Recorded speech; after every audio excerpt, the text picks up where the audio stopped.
Hello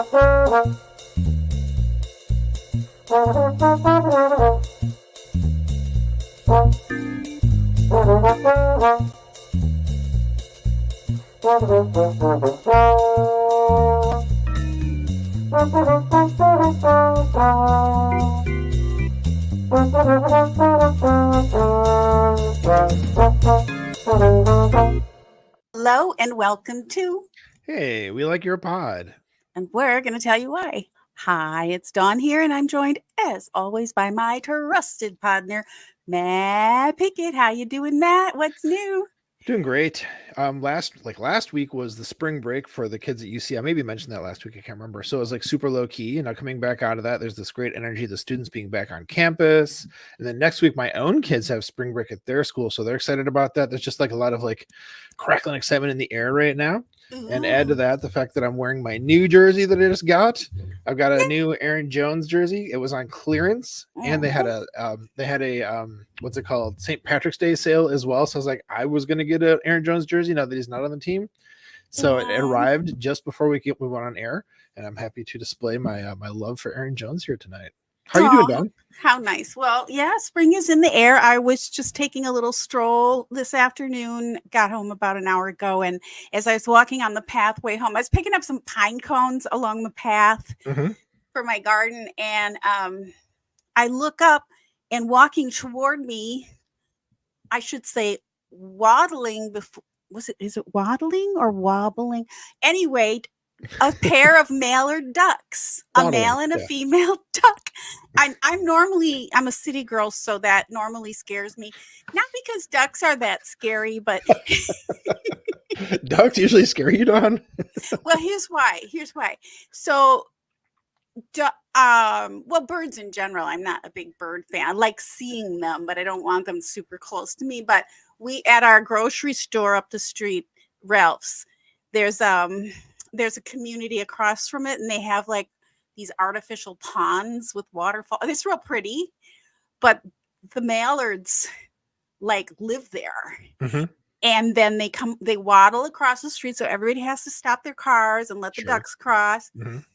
And when you take your groceries out, when I take my groceries out in particular, especially because it's mostly vegetables, leafy greens, and things like that a duck would like, I've been attacked by ducks and had to run to my car and stuff, because they are literally, they try to get in your car with you and everything to get your groceries. The problem is that people feed them. Yeah, don't feed the ducks, people. It only leads to hurt. It only does. And did you know mallards can be very aggressive? Yeah, no, they're terrible. So I'm walking along, and I look up, and I'm like, oh, how cute, a pair of ducks. And I'm like, oh, should I be afraid?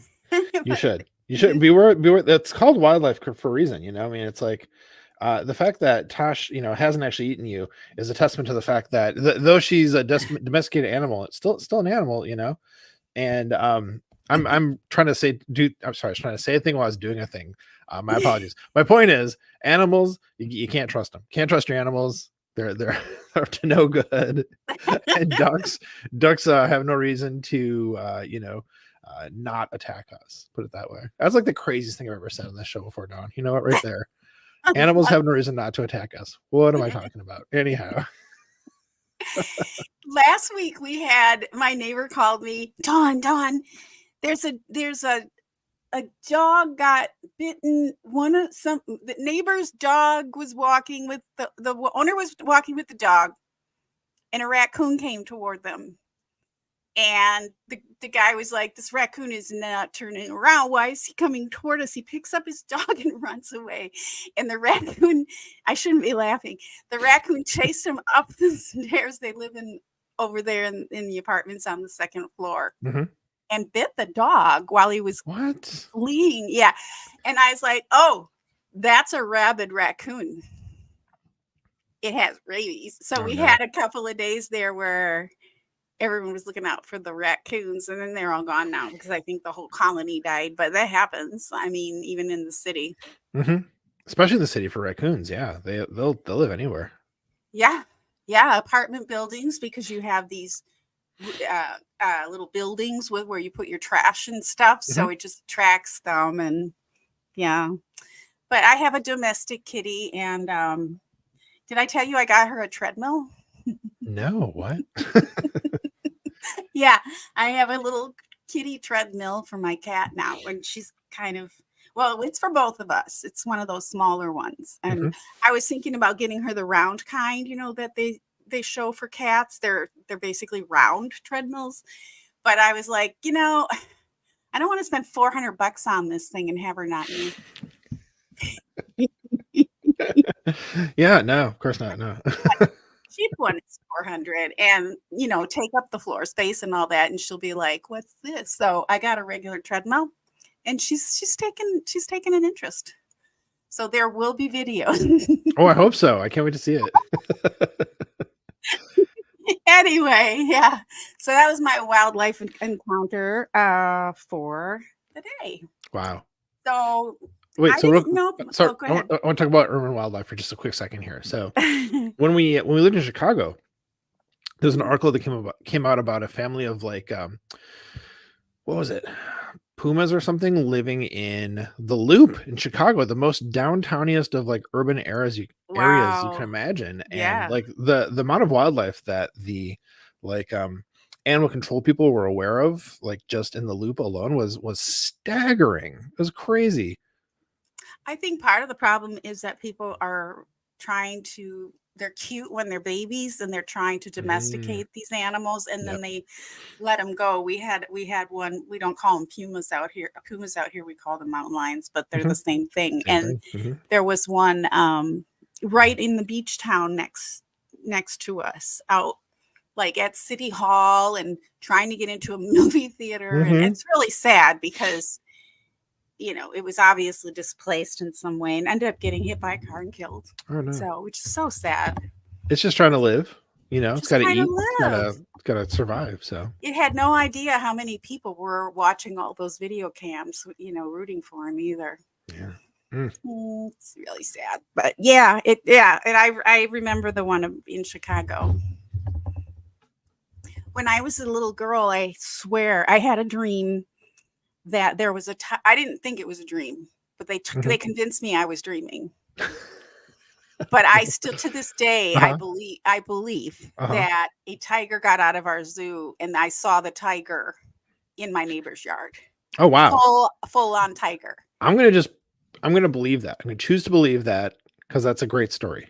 Tiger it's in your neighbor's lawn. Yeah.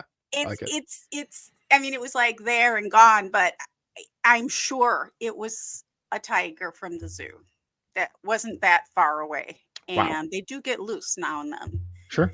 And everyone's like, "Oh, you didn't see a tiger." And like maybe I remember it like it was yesterday. I don't think I would still remember if it were a dream. I don't know. Because it Why would I? happened. That's the thing. We're choosing to Because believe that it did happen. it happened. Wild tiger in Racine, just walking around. Totally. Mhm. Yep. It Happened. It happened. it Happened. happens. Anyway. All right, Maddie. Well, hey, how you doing with all the draft content? It's still 5 weeks away. That's the title of our show today. Yep. 5 weeks till we draft.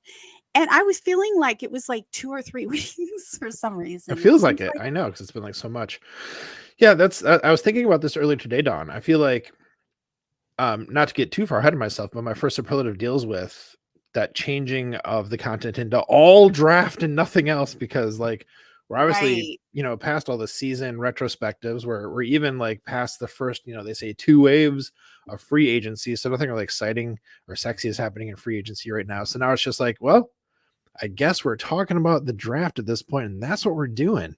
So yeah, I feel like every podcast, every article, everything, if it's not like, hey, here's how this player that we just got in free agency is going to fit with the team. If it's not that, it's draft. And for me, like the sort of like last leaf to fall, I guess, is, and so this is just getting a little bit ahead of myself here, is Well, go for when it. Go for it. Go right might as well, into my it. first superlative, right? But actually, it's my last week's it's best draft content. So I'll just say there is a podcast I'll mention it later. When that one Okay. switches over to doing draft content, that's when that's like, okay, we are fully Then you know. fully in draft season. So yeah. Okay. Okay. Yeah. The signs of Yeah. the signs of the season. Yeah. Well, I went ahead and I counted how many weeks till football. Mhm. And then I back counted how many weeks till the draft. So 5 Mhm. weeks till draft, 20 weeks till football. That's really not Hey, that long. So by that's the less time than we half a draft, year. right. By the time we hit the draft, it'll then be 15 weeks, which is less than 4 months. So it's not that far. Yeah. Yeah. There you go. Just around the corner. It's basically here. It's basically football season. So. Never not football season. Well, let's get started. What's your first superlative, Maddie? Yeah, let's get into it. So my first superlative is best podcast guest. And of course, I'm not talking about who we had last week. Obviously, amazing guest. What I'm talking about is, in fact, on a different podcast. I'm talking about Tazim Wajed, who has started to do a weekly spot with Aaron Nagler on Let's Talk Football. And so he had his second installment, I don't know, second episode with Nags this week, and it was so good. Just hearing this guy talk about his life in football, his perspective on like what's happening in the league with the Packers. It's amazing. I mean, we've talked about Tazim as being like a really good Twitter follow. I think Jersey Al brought it up when he was on. And yeah, I mean, it's if Packers fans aren't already like following his stuff on Twitter like you should be, but then also hearing him have the chance to like talk through stuff, not just like in a tweet, right, but to actually like talk through things and have a conversation with someone. It is outstanding. I'm really enjoying that. So he's a great guest, and I hope that they keep doing it every week, because I'm already looking forward to the next one. I love following him on Twitter. I literally think that he was the last person I commented on Twitter before I just came on just now. Oh, really? He's great content, and I love how he brings in his family. Mm-hmm. His family. He had like a family reunion thing, 4 generations that he shared. I did not know he was doing that with Aaron Nagler. I am Good. Super interested in hearing that. So, and that's on. It's no longer. Is that on the radio station, or is that on their? It's on one of their feeds, Packers Daily from Cheesehead TV. Yeah. Okay. Which is a podcast, because they do release it as a podcast, so it's really a video. Hey, like us. We haven't talked about that one a lot, but it is really good. I've been listening to it for a long time. We just don't ever bring it up. But no, I mean, the stuff Aaron Nagler is doing is fantastic, and of course, having Tazim is awesome. Keep it going. Great find. And a hello to Carrie B. Thanks for dropping by. And Lorenzo. Hello to Lorenzo. Nice to see you. Okay. So what do you got for your first one, Dawn? Well, because okay, I will go on I have one football and one non-football. Awesome. Because it is the type of the time of the season that it is, we might be looking for distractions. So I have that too. So okay, the first one goes to Andy Herman. Glad you're feeling better and home recuperating, and Andy. Mm-hmm. Did I call him Andrew? I just did. Did you? Water past me. I don't know. It's the best way, and that's the Packers way, of course. So Andy reviews the Packers draft philosophy, going all the way back to Ron Wolf, and why Green Bay drafts the way that they do. Also goes into why RAS scores might play into what we might be doing if we're like interested in mocking up a draft. So I'm not going to go into any details because I'll muck it up. But basically, it's a really good primer for somebody who maybe is interested in this whole mock draft thing, but hasn't done it yet and doesn't know where to begin. It's really a great way. And I was kind of glad to hear it, because he kind of describes the way I do things, because not because I would do them that way, but because what I think the Packers are doing, but just taking the super athletes and leaving out anybody else. Don't even look at them, because the Packers aren't going to take them, because that's how they do things. So, and then this harkens back to the book, The Packers Way, The Packers Way by Ron Wolf. So, so he talks about what why certain people who talk about draft content who talk about mock drafts, who talk about contenders, say, well, the Packers would never take this one, if they're asked. Well, this is why, because there Mhm. is a particular way that the Packers do things. They have their own formula. Obviously, there's a secret sauce. We don't know everything. There's a secret sauce, but there are some obvious things that you can see as an outsider of what to look for. And so, yeah, so I thought it was really good. And you can find that on YouTube or on his podcast. The fact that Andy was saying like this is one of the like podcasts that he's most proud of ever doing. Like Yeah. I can see why. Like he put a lot of work, a lot of research into it. There's a lot of statistics, but it's also presented in a way that's like easy to digest and understand. I really liked how he talked about RAS and like how because relative athletic score by Kent Lee Platty, who we should acknowledge that when we talk about it. That's the thing that fans and draft people talk a lot about. Mm-hmm. And so, like, do the Packers use that? No, but like you said, they have their own secret sauce that's kind of similar results, and you can see how like Right. they correlate, in a way. Right. And yeah, it was a really good episode. It was really fascinating, really thought provoking, outstanding stuff. Yeah. Yeah, I highly recommend it, especially if you're someone who's loving football, missing the games, and want to Mhm. be more attached to Yeah. what's going on during the off season and more excited about who might be coming through those doors in April, or when the Mhm. when the mini camps start all summer, spring and summer. So Yeah. so that was my first one, The Best Way. Good one, The Don. Packers way. The Packers way.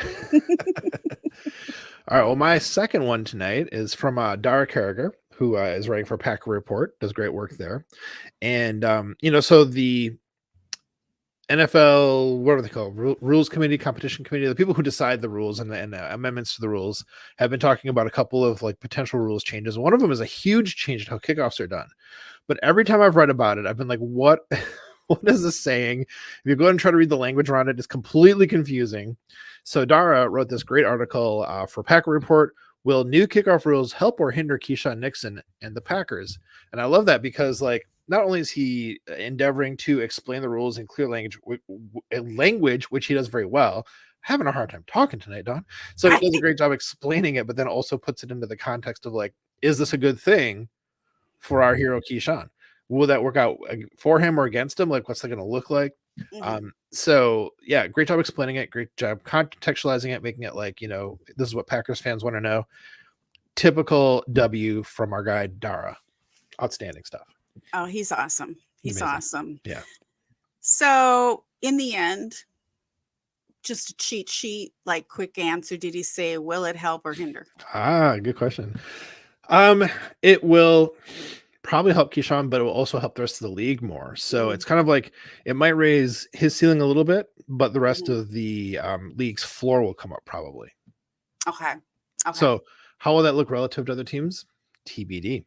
And there's Yeah. kind of different opinions about it. He kind of talked about different like arguments on both sides, but I think, once we actually see it in practice, I don't think it's been approved yet. I'm not totally sure where it's at. By the time people hear this, if they're listening like on Saturday, it might have already been approved by then. So I'm not sure the timeline is, but suffice to say, it's going to be a really major change to the rules.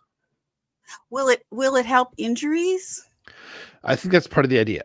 Yeah. So here, real quickly, from my understanding, prevent injury. Yeah. Is like when the kicking team kicks it, the receiving team can't be beyond the 40 and can't move until like, except for the person who's actually like receiving the ball, can't move until the ball is either like fielded or hits the ground. So you don't have people like running each other at full speed in the first place. So it's like there's that delay before anything even happens. And wait, I don't think I said that right. No, hold on a second. Okay. The kicking team kicks and they can't move until it's fielded. I think I said that backwards. So yeah, once the ball's in play, then the kicking team can actually start moving. And if it's kicked, it has to be kicked between the 0 and the 20. And if it's not, then it's considered like what happens if you kick it out of bounds. And I think it goes to like the 35. So there is no fair catch because if it's between the 0 and the 20, you have to field it. You have to run it. I mean, you could down it. You could just get it like down right there, I guess. But you have to do something with it. And so if you get it out of the end zone, then that also comes back to, I want to say, the 35. So it's really like it's trying to encourage actual kick returns and also not have the speed be quite as fast so that the collisions aren't as violent. So Mhm, I don't know, they used it in the XFL like in 2020 or whenever that was, and mhm. hearing Justice Mosqueda talk about it because he was working with the XFL at that point, I think he has always thought it was a better way to go about it. So good enough for Justice, good enough for me. Right, and I thought it was more like what college did, because I know they made some changes last year too, and the whole idea of being less. I mean, it's horrible to me. I'm sorry, I'm a little distracted because the paramedics, while you were talking, I had it on Oh mute, just goodness. came flying through here. My friend is texting me, "Are you okay?" Of course, I'm fine, but something's going on outside, and I can hear voices. Holy cow. Anyway, that's a problem with always having your windows open. You Yeah. can hear everything going on outside. I'm like, oh, maybe the raccoon got somebody again, or hopefully Oof. not somebody. The That last duck one was a attacked someone. dog. That I know. horrible wild duck. I drew the ducks. It's either the ducks or the raccoons. No, I ran into a neighbor who has one of these little tiny dogs. It's like a fourth of the size of my cat. It's Mhm. like it's a I don't know what they call, but it's a Yorkie, but only small, small, small, small, small. And, and I said, "Don't take that thing out at night. Like, do Mhm. you take it?" And she said, "Well, I have to walk it at night. And what should I do?" And I'm like, "Pick that dog up. Yeah. It's gonna get eaten in a gulp." Get But eaten I by could a just duck. I could just see it like somebody trying to protect their animal. I know I would. Yeah. Yeah. Anyway, sorry, I'm so distracted right now. Oh God. Anyway, the fact that I was hearing voices and yelling, and it's like, okay, something weird is going on. Okay, I thought the NFL implemented some changes last year Mhm. maybe it was some of these were coming this year, but the It whole was idea of them running at somebody's looking up so they don't know what's coming at mhm, them. mhm. It's just It's a insane. Yeah. recipe for disaster. Yeah, for injuries. Don't like it. So now they can't come at them until the ball is being fielded, which is good. Okay. And then college. Do college have kick returns? Does college have I kick? don't even know. I So don't I either. watched a little college ball. I don't really know how any of that works, Because I honestly. heard somebody say if they just did it like college, it would take our ball. Okay, I'm gonna look into that for next week. There I you go. will look into that. There you go. Okay. So my next superlative is for those who aren't interested in mock draft or this time of the season and but need something to listen to. Last night I listened to a podcast. I subscribed to a podcast called the Prosecutors Podcast because it's two prosecutors Mhm. and I'm interested in law and trial law, but they also do these interesting stories, true historical tales of things that happened. And I'm usually not all that interested because a lot of them have to do with the war and whatnot. But for some reason, I listened last night to the disappearance of the USS Cyclops. Hmm. Three sides to every story. So if you're interested in history, you might like this. This is the USS Cyclops went down in the Bermuda Triangle in Mm. 1918 without a trace. It was the largest naval ship on record, and it was carrying cargo from South America, some kind of ore. I forgot what it was because it was late when I was listening. I was half asleep. But it was so huge that there the Navy and the coast, everybody who was searching for it was like, there has to be some sign of this thing. It was humongous and Mhm. so many tons.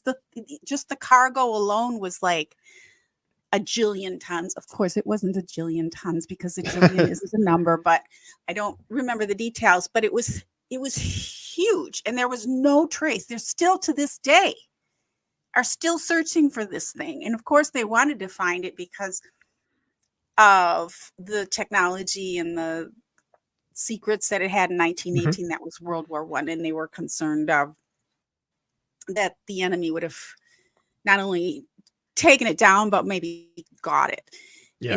And also, sadly, there were over 300 men on board. Oh my goodness.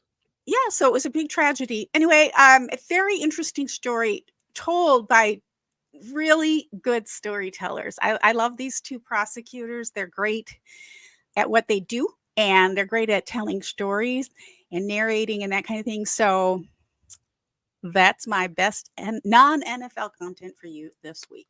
Love it. That's awesome. Yeah, it is good to have some non-NFL content, especially now when kind of all the NFL content is this one thing. So Right. yeah, love that. True.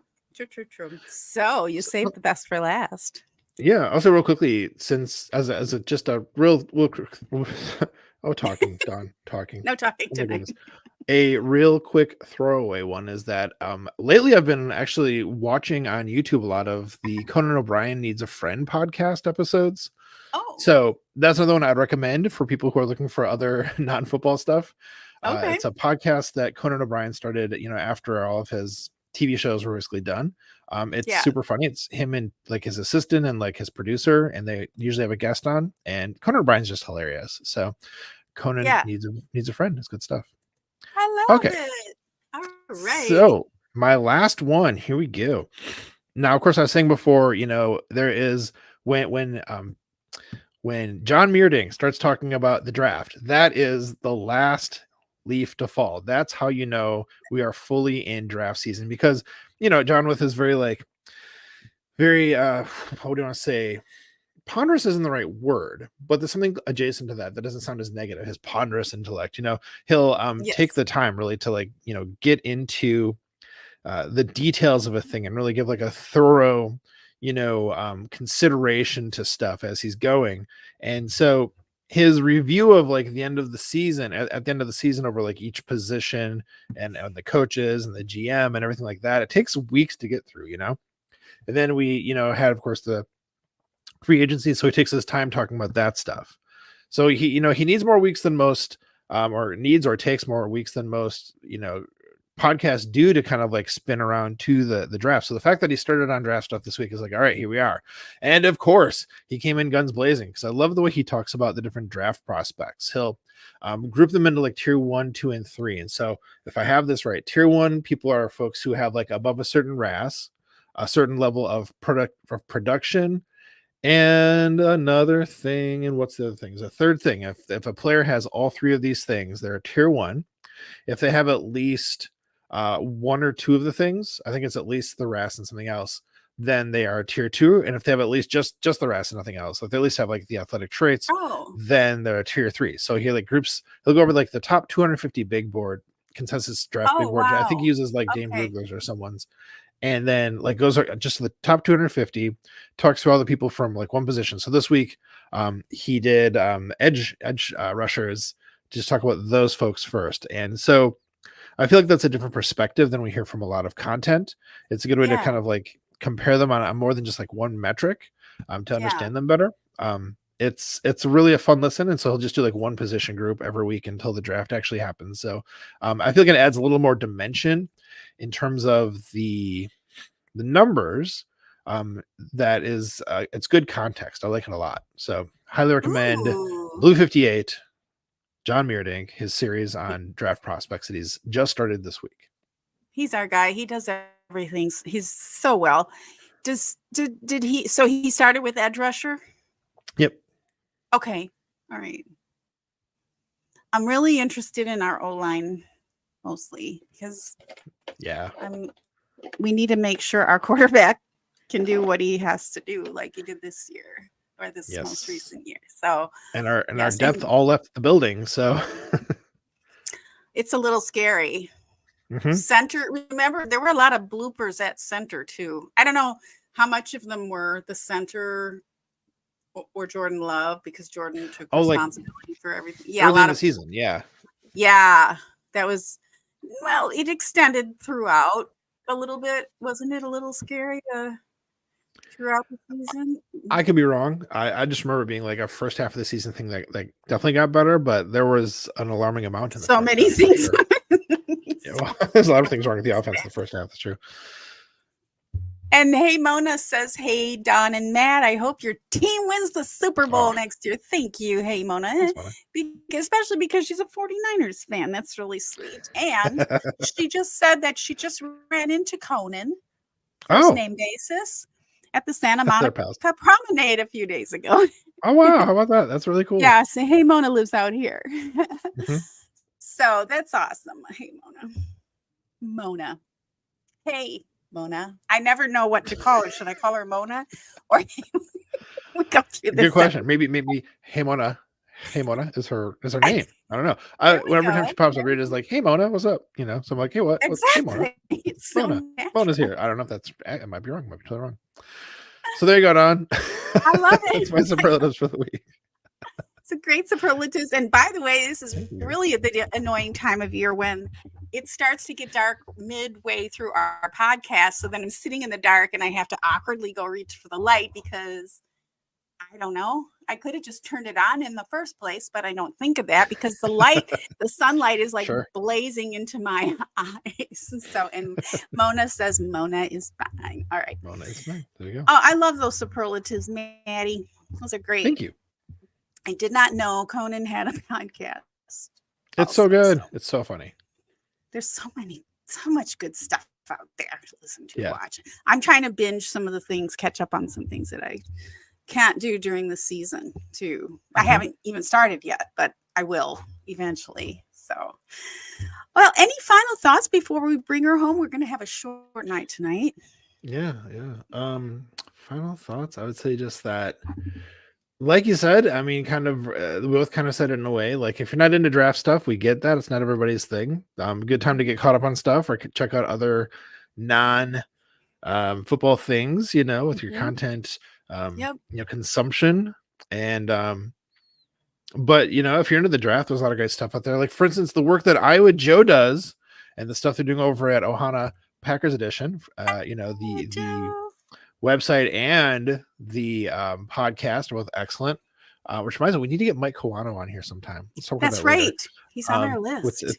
Yeah, he's on our list. But anyhow, yeah, no, just final thoughts being, hey, fun time to learn about the draft. Get into that if you want to, but if you don't, you know, I get it, man. Fun times. We get it. How about you, Don? Any last thoughts from you?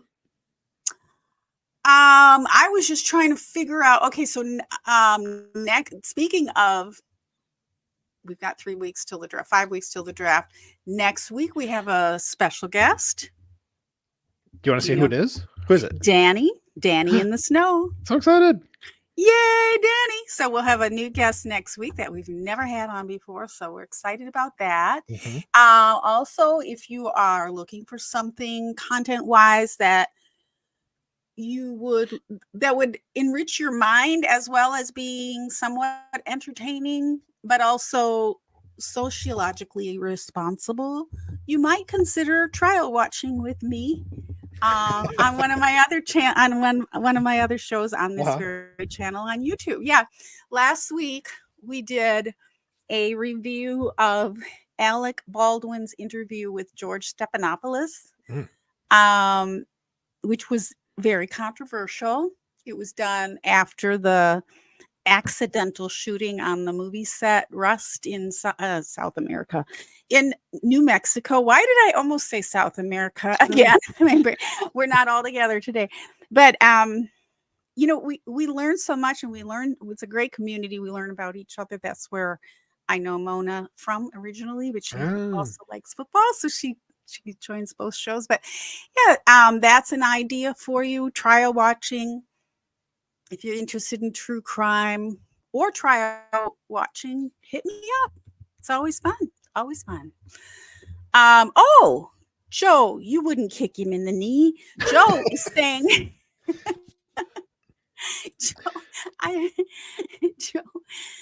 Joe is saying, tell him, meaning Mike Kawano, if he doesn't go on your show, I will kick him in the knee. We'll have to resort to violence. Noted, Joe. Thank you. All right, Don, should I bring it home? Let's bring her home, man. All right. I just want to say too, I love that you plugged some of your other stuff there. You usually don't mention it. You should. I love that you did. That's great. Yeah, finally. I'm like, you know what? There's other things to do. And we have a great community, the true crime community. at least our community. I mean, with the other content creators that I run in circles with. They're just Yeah. primarily just positive and upbuilding and fun and encouraging and care deeply about right things being done and righting wrongs and compassionate and that kind of thing. What better community is there? I mean, once in a while you're going to get a goober, but usually not. Every Usually community, not. every online community. Yeah, but very, very few, surprisingly. Yeah. Mhm. Nice. So we have fun. You're welcome Very to cool, join. Don. Yeah. Well, all right, here we go. Friends, we'd love to have a chance to interview you and shout you out if you're a subscriber and a football fan. If you'd like to nominate someone to be a guest on our podcast, please let us know. Our DMs are open on all the social platforms. And folks, when you subscribe to our podcast, you help us to keep spreading the love in our community. And the best way to help this podcast grow is by sharing it with your friends and family. Yes, Maddie, that's right. Because we love you. We're so glad to know you, to be fans of you, and have the luxury of being fans of the most storied team in the NFL. Mhm. We appreciate your support, your subscriptions, and sharing our pod. And we look forward to seeing you next week on Hey, we like your pod.